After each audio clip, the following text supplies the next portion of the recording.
Hi again, everyone. I'm Ollie Matthews. This is the Narcissistic Resistance, and this resistance video is sponsored by contribution from Andrea. And here's her story. Dear Ollie, I have written and rewritten this email for 3 weeks now.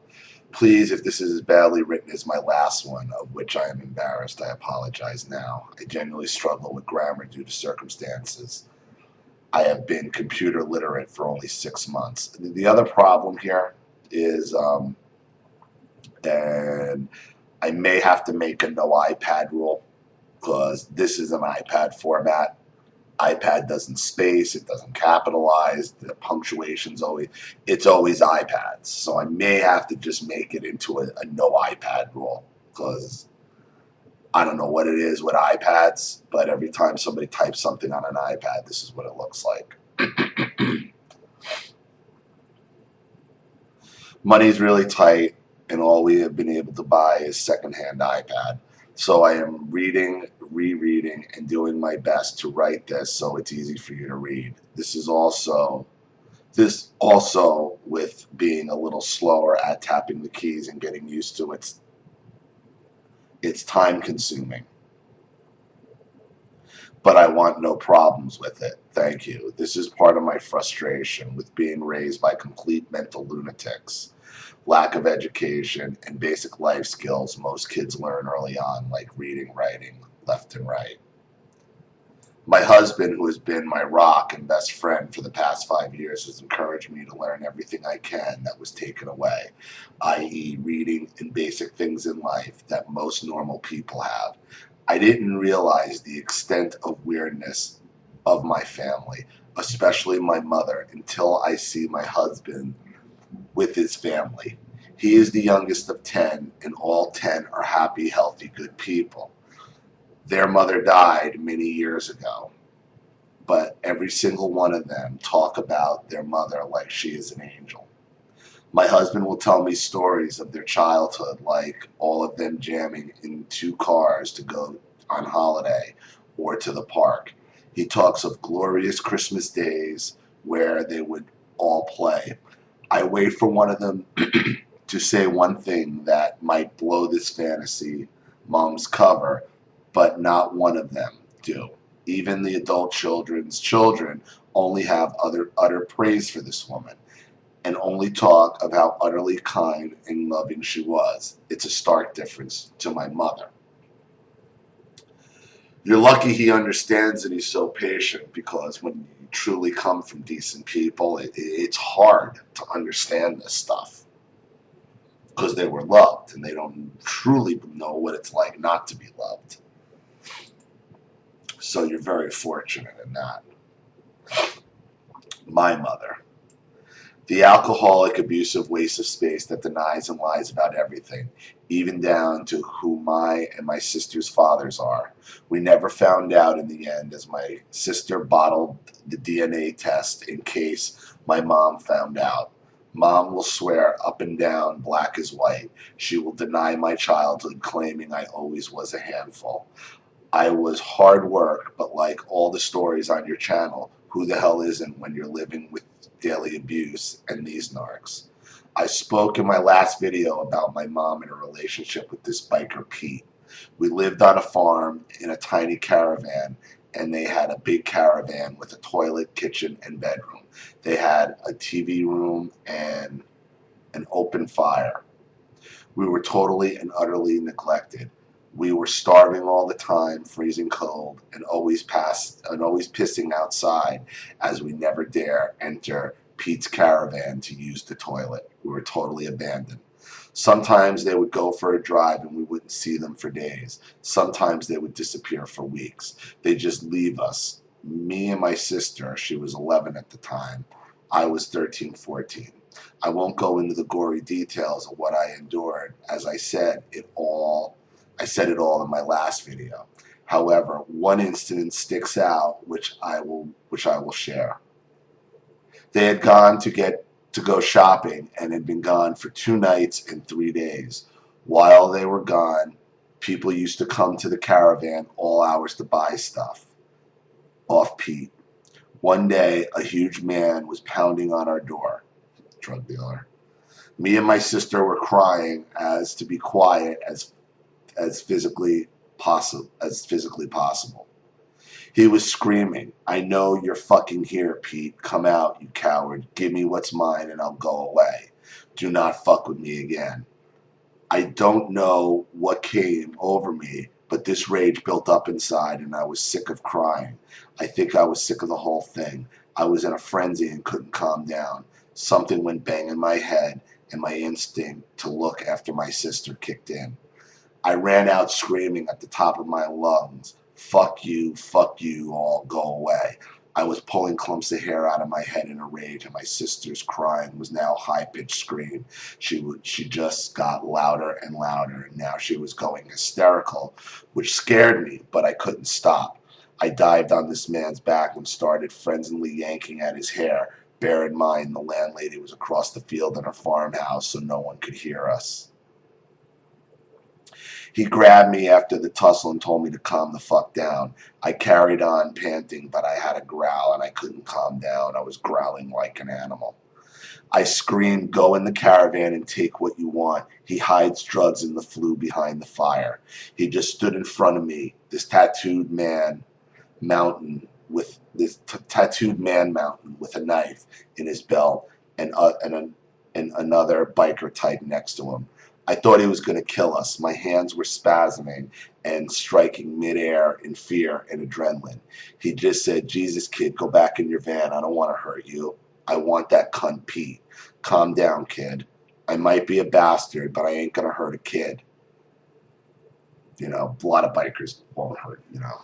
There is a certain code between scumbags, and it takes a real piece of shit to hurt a child.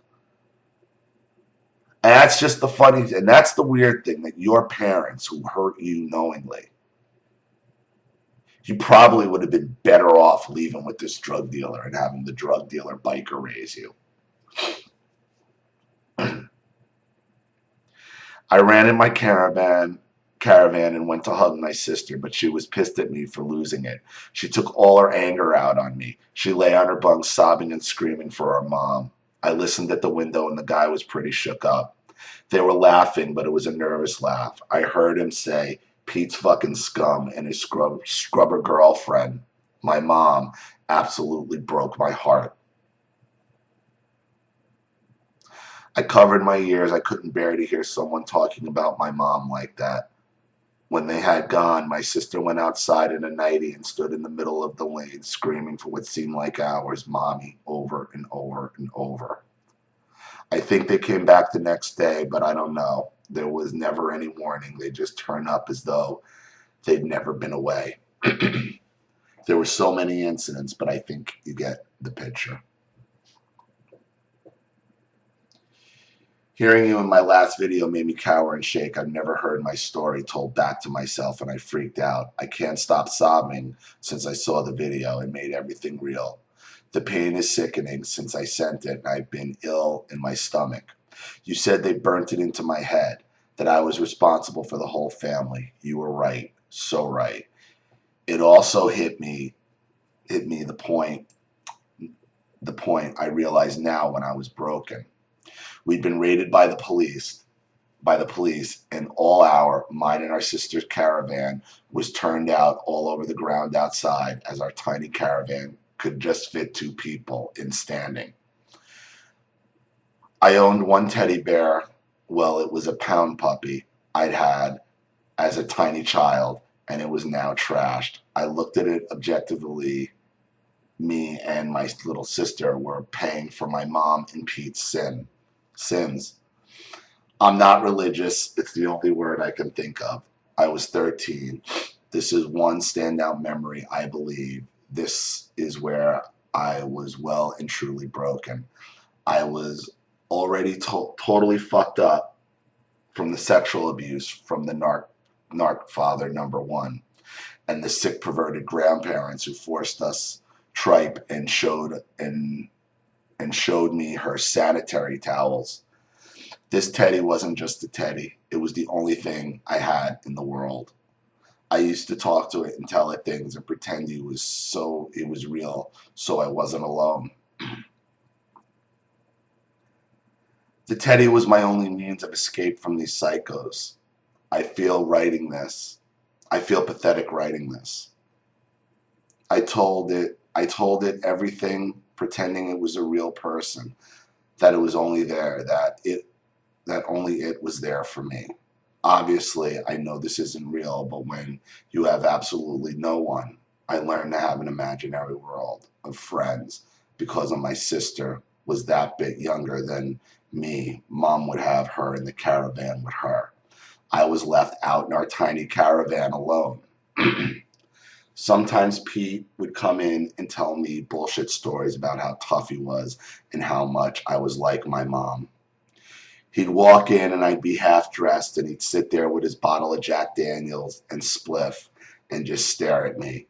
He'd say my dad was some badass biker, not the perverted gay I thought was my dad. He then tried to stick his tongue down my throat while laughing. I'd spit on him. He'd wipe it off and then lick it and laugh at me mockingly. You should have left with the bikers. I despised him and still do.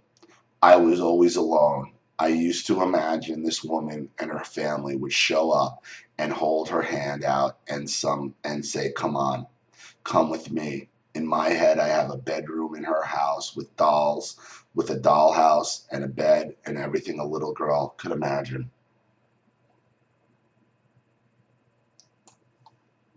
I swear I'm not pitying myself. That's what I used to do to get through the days of total isolation. I wanted to be a little girl, but I was brought up as a tomboy.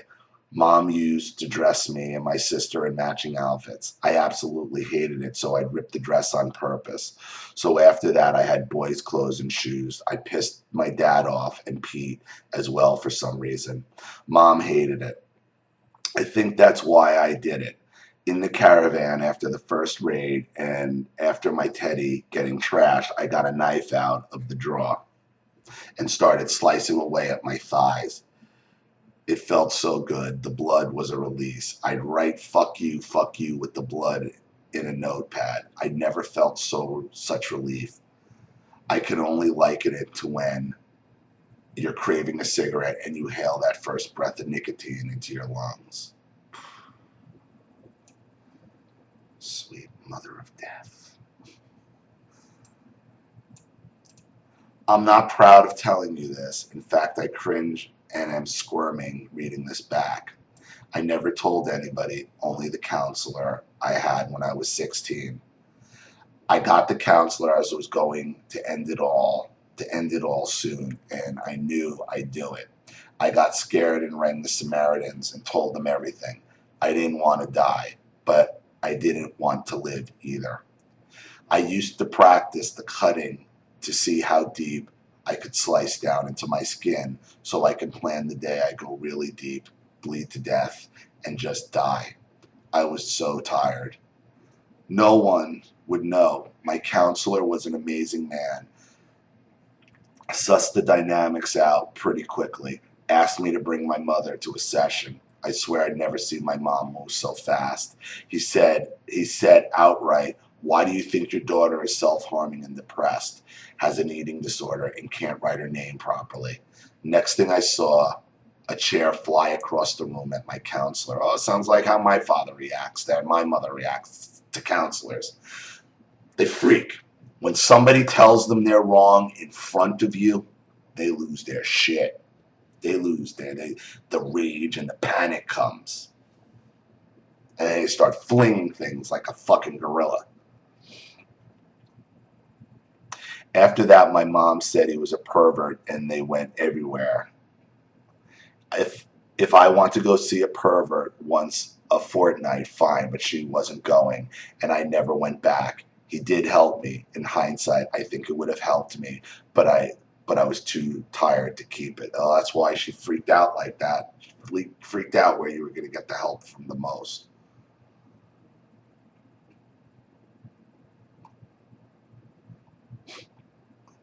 My sister didn't come near me. She was so quiet. We were both so fucked due to how we lived, and living with these assholes, we didn't even talk to each other. We were just entities that walked around on eggshells every second of every day. You reading my first story bothered me immensely. You said that has driven me insane, and I've been trying to work it out. You said it doesn't make sense. Why weren't you taken away? And how were you raided regularly? It didn't make sense. He was dealing cocaine to half of the police force, or the words in effect. Basically, you said it doesn't make sense. Ollie, it's made me ill trying to work it out. So what I've done what you advised. I've analyzed and pulled apart to get to the root cause. I've gone way back since I've done this, and I've started wetting the bed again. I'm managing to wake up. I'm managing to wake quick enough so it's not soaked the bed. I just have to change my clothes. But this is traumatizing me as I know the bedwetting is a sign of remembering really bad stuff. Bedwetting was a daily occurrence for me from 9 onwards until I had my first child. Then it stopped. I'm sorry this is happening. I really am. But maybe it's a sign you're on the right road, because you gotta understand this, otherwise it's never gonna change. I have thought this through and feel sick and embarrassed and so stupid I haven't seen it sooner. I've come to realize, a light bulb moment I suppose, he and my mom have completely and utterly gaslit me. It hit me. He told me he deals to the police force. He also told me no one would listen to a brat, my nickname by him. He told me everything. How he killed people, how he even doused someone in petrol and set them alight. He's full of shit. He's lying about all this. Set them alight because they pissed him off. They told me they set fire to the gay bar that got burnt. I was terrified of him. My mom went along with him thinking he was some hardcore biker that was amazing. I've analyzed everything he told me. It was bullshit. It was all grandiose bullshit to keep me quiet. I've watched enough of your videos to say it. I've seen this man as a dangerous psychopath even to now. And you finally got to the point where you realize all the narcissist stories are bullshit. And you believing them, and you living under this false impression that he's this fucking crazy fucking tough guy, once you realize it was all a facade and all bullshit. Well, first you feel like a fool. You're like, how did I not see I'm a child? But look at this man's behavior. He's telling me he's that bad, he's a piece of shit. He just doesn't have the balls to do it. All he has the balls to do is abuse a small child. Something bikers, dangerous bikers looking to show up and kill him, knew the difference of. Had enough morality and compassion for 2 small girls. Something he doesn't have. Oh, he's a monster, all right, but just not the type of monster he wants you to think he is. He is a psychopath, but nothing as bad as he let me believe. Not physically like that. He's worse because he does it to a child.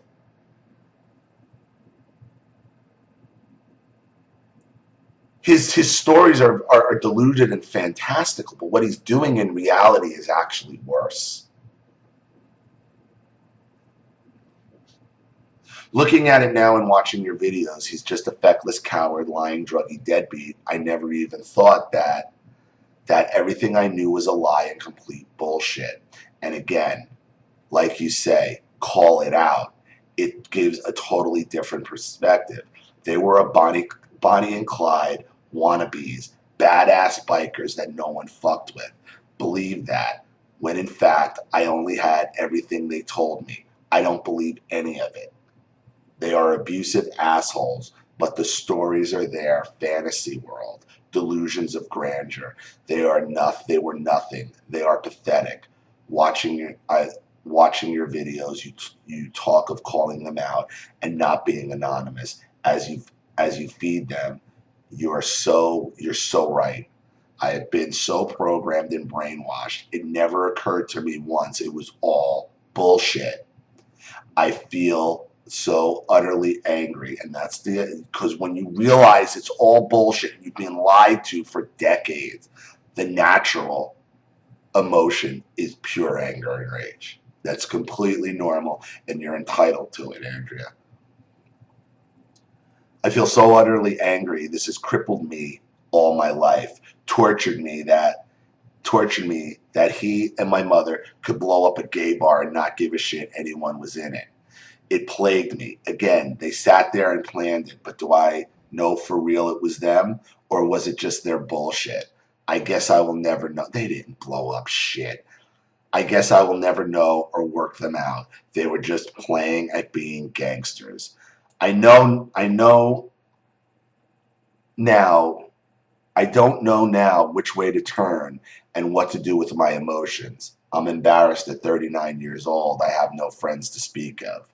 I don't trust anyone. I work on my own as a cleaner, and I can't work with other people. How can you work with people if you just don't trust anybody?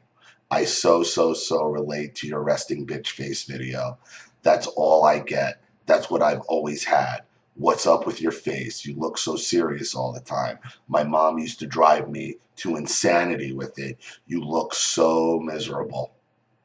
You're so serious all the time. It was her I fucking hated in my face and body. I couldn't lie anymore as her behavior is disgusting. She got progressively worse as she got older. I'll save that story for another day. She makes my skin crawl now. I have been no contact for 10 months as she pushed me to do it. It should have been no contact a lot longer than that. I warned her several times, but she just sat there like a schoolgirl crying, saying, "You always pick on me." As I said, I'll go into that another time, as I've taken the best part of 4 weeks trying to write this, and now I'm getting stressed that it's going to be okay to read. Anyway, by the way, after Pete, my mom had several boyfriends, but now despise men. She's been alone for roughly 15 years. Like I said, another time. Before I end, I'd very much appreciate your advice, as no one can help me, and I don't know where to turn. I can't stop the nightmares. The day I went no contact in dealing with all this past shit, I'm having nightmares. Some night terrors that physically hurt, and I wake up and my sternum from tensing feels like I have snapped every bone in it. It is crippling. I broke down last night and told my husband. As I said, I can't fault him. He's an angel. He just holds me and rubs my back until I fall asleep again, and the pain has gone. They're always about my mom. I can't go on how I am. I don't drink. I quit smoking 5 years ago. I've done everything. Will it pass naturally when I've worked through everything, or am I rushing? I feel like a square peg always trying to fit in a round hole. I can't play violin anymore, and that was my savior. I can't paint. I used to glass paint and sell huge big mirrors and have orders backed up. I'd be up all night painting mirrors for tattoo shops or private customers. Since and Charlene used to do that. That's what she used to do when her commission was painting mirrors. Since no contact is all gone, I swear I do not want to sound like woe is me, but I do not know how to get it back. Everything feels tarnished. I'm tired and exhausted. I've tried painting again and can't finish anything. I'm genuinely sorry about the nominal contribution. I simply don't have the funds at the moment. Thank you so much for being a voice and brave after everything you've gone through, and you are an inspiration. This channel has been my life. My lifeline is of late, and one good thing, I don't feel so isolated anymore. My kindest regards to you and Charlene. I will do another follow-up ASAP. Thanks again, Ollie. Andrea.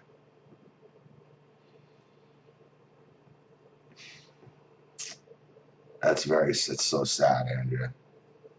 It's sad and it's enlightening at the same time because you had that moment where you're like, holy shit, everything these people have told me is complete fucking bullshit. What do I do now? What do you do now? Here's my suggestion, what I want you to try. And I don't know if it'll work or not, but it may help you finish artwork. And this might sound a little scary to you. This is what I want you to try to do and see if it works.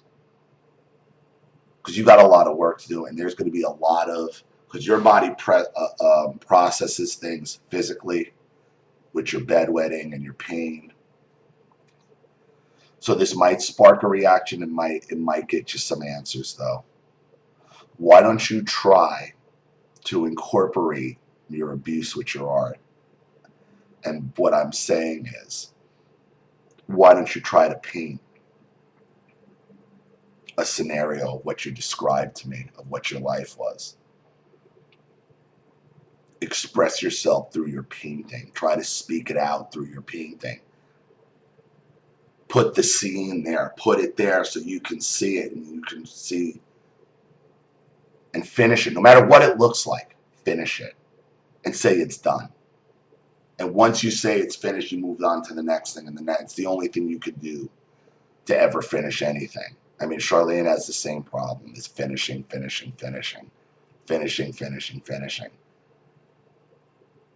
And it's all a result of how you were raised. I mean, you were raised by animals. You would have been better off leaving with dangerous drug dealers than your parents.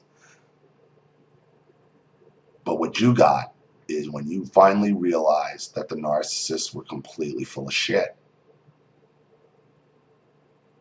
That the narcissist was all BS. And that's where you got to. Try what I suggested with the art. I think it'll help. Okay, I'm sorry for the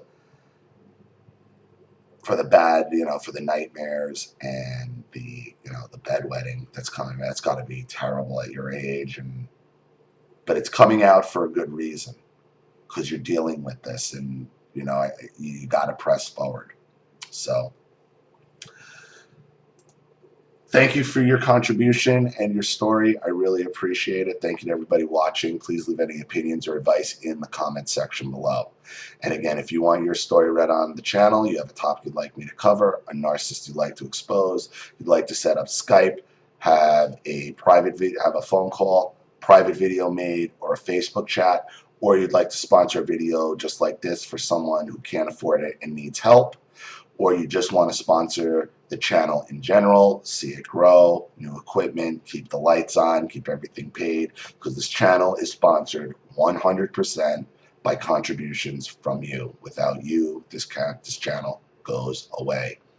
So you know what to do with the PayPal and email links in the description box, and if you're still unclear, wait for the instructional video link to pop up on the screen at the end of this video to walk you through all of that.